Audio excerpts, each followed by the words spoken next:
In the Buddhist practice, the mentor-disciple relationship stands as a beacon, guiding practitioners through the sometimes turbulent waters of spiritual development. This relationship, far from being a mere formality, is the lifeblood of Nichiren Buddhism, a vital conduit through which the essence of the teachings flows from one generation to the next. To understand its profound significance, we must delve into the depths of Nichiren's writings and the living experiences of those who have embraced this path. At its core, the mentor-disciple relationship in Nichiren Buddhism is about shared commitment to a noble cause, Kosen Rufu, or world peace through individual happiness. This concept goes beyond the personal salvation sought in some schools of Buddhism. Instead, it envisions a global transformation rooted in the inner revolutions of countless individuals.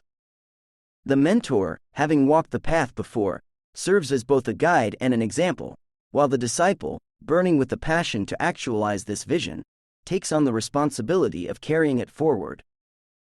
Nichiren Daishonin, the 13th-century Japanese priest who established this school of Buddhism, exemplified the mentor's role in his own life and writings. He often drew parallels between his own struggles and those of his disciples, showing that the path to enlightenment is not about escaping life's challenges but facing them with wisdom and courage. In a letter to one of his followers, he wrote, "Suffer what there is to suffer, enjoy what there is to enjoy. Regard both suffering and joy as facts of life and continue chanting Nam Myoho Renge Kyo, no matter what happens." This passage reveals a crucial aspect of the mentor-disciple relationship. The mentor does not offer a magic solution that eradicates all problems. Instead, they provide a framework for perceiving life's ups and downs as opportunities for growth. The disciple learns to navigate these experiences with the mystic law represented by the chant Nam Myoho Renge Kyo as their compass. The bond between mentor and disciple is not one of blind obedience or unquestioning devotion. Rather, it is a dynamic, living relationship characterized by mutual respect and shared purpose. Daisaku Ikeda, a modern-day leader in the Nichiren Buddhist tradition, often emphasizes that true disciples are those who internalize the mentor's spirit and make it their own. He states, "It is not a true mentor-disciple relationship if the disciple merely parrots the mentor's words or imitates their actions." This idea of inheritance of spirit is central. It means that disciples are not meant to become carbon copies of their mentors but to develop their unique capabilities while staying true to the essence of the teachings. The goal is for the disciple to eventually stand as an equal, carrying the mission forward in their own way. One might wonder, then, what distinguishes a mentor from a disciple if not a hierarchy of authority? The answer lies in the concept of Itai Doshin, or many in body, one in mind. This principle suggests that while mentor and disciple may differ in their roles, experiences, and even opinions, they are united in their fundamental purpose. They share the same heart, beating in rhythm with the mystic law. Nichiren's letters to his disciples often reflect this unity of purpose. He addresses them not as subordinates but as trusted allies in the great enterprise of Kosen Rufu. "I entrust you with the propagation of Buddhism in your province," he writes to one follower. To another, he declares, "You must be the pillars of Japan. You must be the eyes of Japan." These statements reveal Nichiren's profound trust in his disciples and his vision of them as autonomous agents of change. The mentor-disciple relationship also serves as a living link to the eternal life of the Buddha. Nichiren Buddhism teaches that the Buddha is not a historical figure to be worshipped from afar but a state of life to be manifested here and now. The mentor, through their own practice and realization, embodies this truth and helps awaken it in others. As Nichiren writes, the Buddha's will is the Lotus Sutra, but the soul of Nichiren is nothing other than Nam Myoho Renge Kyo. This passage hints at a profound truth. The mentor does not simply transmit information or techniques. They pass on a living heritage, a way of being in the world that is in harmony with the fundamental law of the universe. The disciple's challenge is to receive this transmission not passively but actively, allowing it to take root in the soil of their own life. The active nature of discipleship cannot be overstated. In Nichiren Buddhism, Faith is not separate from practice, and practice is inseparable from study. The mentor continually encourages the disciple to deepen their understanding through engaged learning. Exert yourself in the two ways of practice and study, Nichiren admonishes. Without practice and study, there can be no Buddhism. This exhortation underscores that the mentor-disciple relationship is not about dependency but about fostering independence and self-reliance. The mentor's role is to ignite the flame of wisdom within the disciple's life, but it is the disciple who must tend that flame, ensuring it grows into a blazing beacon that can light the way for others. The process of this inner development is often challenging. The disciple may face doubt, frustration, or seeming setbacks. It is in these moments that the mentor's example becomes a source of immeasurable encouragement. By sharing their own struggles and victories, mentors remind disciples that the path to enlightenment is not a straight line but a series of ascending spirals. Josei Toda, the second president of the Soka Gakkai, a lay organization that practices Nichiren Buddhism, often spoke of the importance of advancing together with the mentor. He would say, "Whenever you're suffering or facing difficulties, remember that I, Toda, have been there before you." This sentiment captures the essence of the shared journey. The mentor does not stand on a distant pedestal but walks alongside the disciple, sometimes a few steps ahead, always within reach. The closeness of this journey allows for another vital aspect of the mentor-disciple relationship: accountability. Because the bond is based on shared commitment rather than mere admiration, disciples feel a responsibility to actualize the mentor's vision through their own efforts. This accountability works both ways.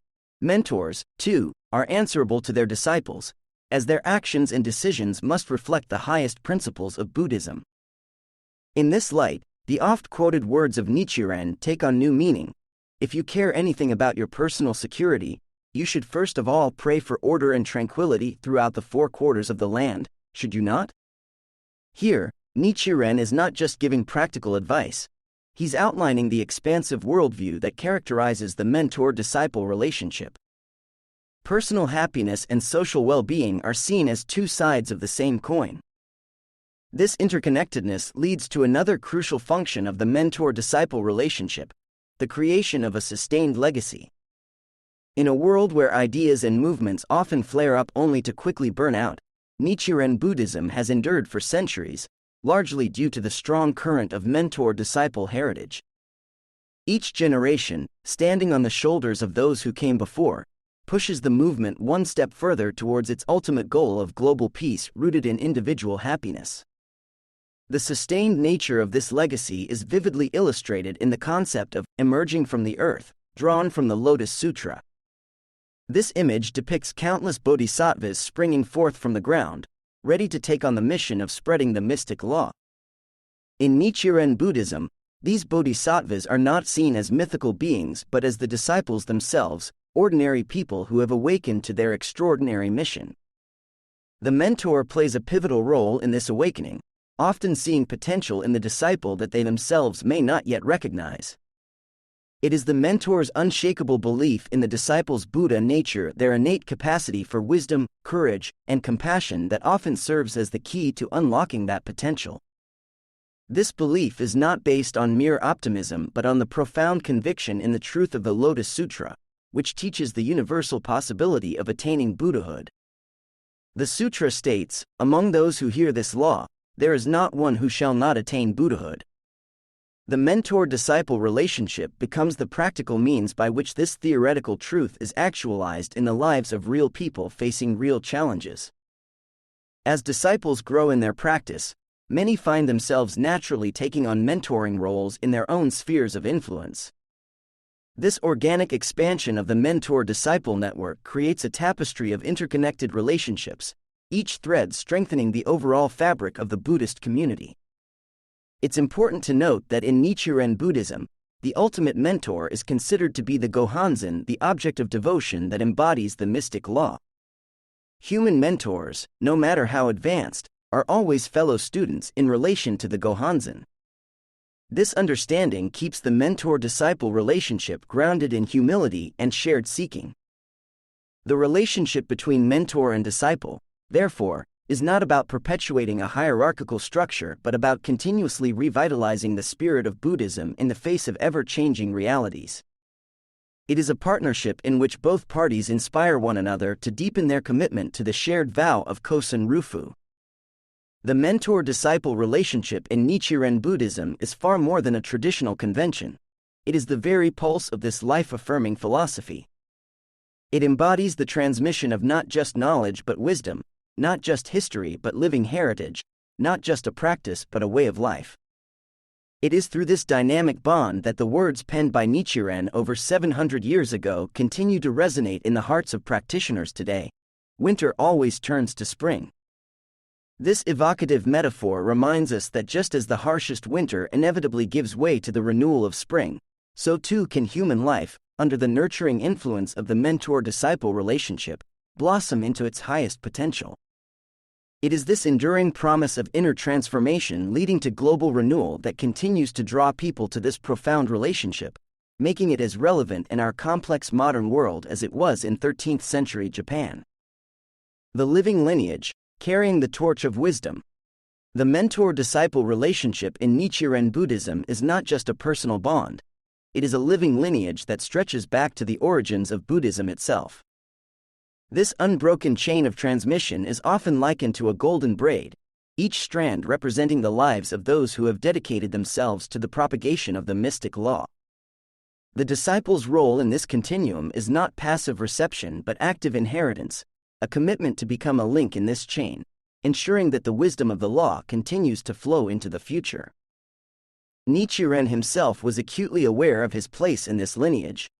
He saw himself not as the originator of a new teaching but as the one who had correctly read the sign of the times and extracted the essence of Shakyamuni's teachings for the current age. In his treatise, on establishing the correct teaching for the peace of the land, he writes, "In this age as well, it is not one's own teachings that are to be propagated. Rather, one should base oneself on the Buddha's true intention and, with a sense of gratitude for the mercy he has shown us, propagate the teaching." This passage highlights a crucial aspect of the mentor-disciple relationship: gratitude. The disciple's appreciation for the mentor's efforts becomes a wellspring of energy, propelling them to take action. It is not a matter of repaying a personal debt but of paying it forward, ensuring that future generations can benefit from the same teachings that have enriched one's own life. The concept of many in body, one in mind, itai doshin, takes on additional depth when viewed through the lens of lineage. It suggests that although separated by time and space, all those who have embraced the Gohanzen and worked for Kosen Rufu are, in a profound sense, contemporaries.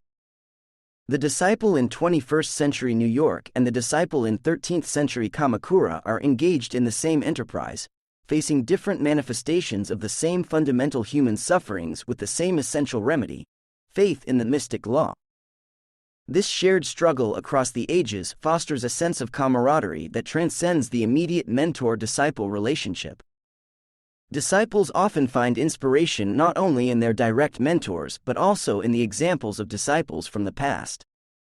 Stories of persecution overcome, of adversity transformed into opportunity, become more than historical anecdotes. They are immediate sources of courage and hope. Tsunasaburo Makaguchi, the first president of the Soka Gakkai, exemplified this spirit when he continued to share Nichiren's teachings even while imprisoned by Japan's militarist government during World War II. His disciple, Josei Toda, emerging from the same prison after the war, took up the torch with renewed determination. Today's disciples, facing different but no less daunting challenges, draw strength from these examples. The lineage, however, is not just about the past inspiring the present. It's equally about the present taking responsibility for the future. Each disciple is tasked with asking themselves, how will I translate the mentor's vision into reality for the next generation? This future-oriented outlook prevents the mentor-disciple relationship from becoming insular or backward-looking. Instead, it remains dynamic and creative, constantly seeking new ways to express the timeless principles of Nichiren Buddhism in forms that speak to contemporary hearts. As Daisaku Ikeda often emphasizes, the oneness of mentor and disciple is not a relationship between two particular individuals. it is a principle for the eternal perpetuation of Buddhism. This principle of perpetuation demands that disciples not only preserve the teachings but also develop them. The goal is not to create a museum piece but to cultivate a living, breathing organism that can respond to the evolving needs of humanity. This is why study is so heavily emphasized in Nichiren Buddhism. Disciples are encouraged to grapple with Nichiren's writings, not as dogma to be accepted unquestioningly, but as rich soil from which new insights can sprout. The mentor provides the framework and the inspiration for this study, often pointing out connections between ancient texts and current events, between theoretical principles and practical realities. But it is the disciple who must do the work of integration, making the teachings their own through concentrated effort and real-world application. This process of internalization is vividly described in one of Nichiren's letters, where he states, "Believe in the Gohanzen with your whole heart. Nam Myoho Renge Kyo is like the roar of a lion. What sickness can therefore be an obstacle?" The mentor's role here is not to roar on behalf of the disciple but to awaken the disciple's own inner lion, their courage, wisdom, and compassion. As disciples take on this challenge, they often discover latent abilities within themselves. The mentor-disciple relationship becomes a crucible for human revolution, a term coined by Josei Toda to describe the process of inner transformation that ripples outward to change society. This revolution is not about conforming to an external standard but about manifesting one's highest potential in service of others. The shared commitment to human revolution creates a profound sense of spiritual equality between mentor and disciple. Although their roles differ, they stand on the same ground, the ground of the mystic law. This equality is symbolized by the principle that all Gohanzens, whether enshrined in a grand temple or in a disciple's humble home, are equally sublime embodiments of the Buddha nature. The relationship is reciprocal. Just as the disciple's life is enriched by the mentor's guidance, the mentor's understanding is deepened by the disciple's questions and challenges. The disciple's struggles become opportunities for the mentor to re-examine and reaffirm their own faith. In this way, mentor and disciple advance together, spurring each other toward ever greater heights of wisdom and compassion. This mutuality extends to the mission of Kosen Rufu itself. The mentor may articulate the vision, but it is the disciples who give it concrete form in their local communities. Each victory achieved by a disciple, be it overcoming a personal hardship or sharing Buddhism with a friend, is a fulfillment of the mentor's intent. Conversely, each effort by the mentor to advance Kosen Rufu globally creates new opportunities for disciples to challenge themselves. The mentor-disciple relationship in Nichiren Buddhism, therefore, is far more than a pedagogical tool. It is the very pulse of a movement dedicated to realizing peace and happiness for all humanity. It is a torch passed from one generation to the next, its flame growing brighter with each transmission. As we stand in the early decades of the 21st century, faced with unprecedented global challenges, the importance of this relationship becomes ever more apparent. In a world often fragmented by division and misunderstanding, the mentor-disciple bond offers a model of unity without uniformity, of commitment without coercion. It reminds us that true change begins within the human heart and that even the grandest visions are realized one person at a time. It teaches us that we are all both learners and teachers, that our lives are interconnected in ways far deeper than we often realize. Most importantly, it shows us that no matter how dark the night may seem, there is always a path forward. As Nichiren reassured his disciples centuries ago, words that continue to resonate today. Though one might point at the earth and miss it, though one might bind up the sky, though the tides might cease to ebb and flow and the sun rise in the west, it could never come about that the prayers of the practitioner of the Lotus Sutra would go unanswered. In the end, the mentor-disciple relationship in Nichiren Buddhism is about keeping this faith alive not as an abstract belief, but as a tangible force for good in the world. It is about ensuring that the light of wisdom and compassion, once ignited in the life of Shakyamuni Buddha and fanned into flame by Nichiren Daishonin, continues to shine brightly, illuminating a path toward a more humane and enlightened future for all.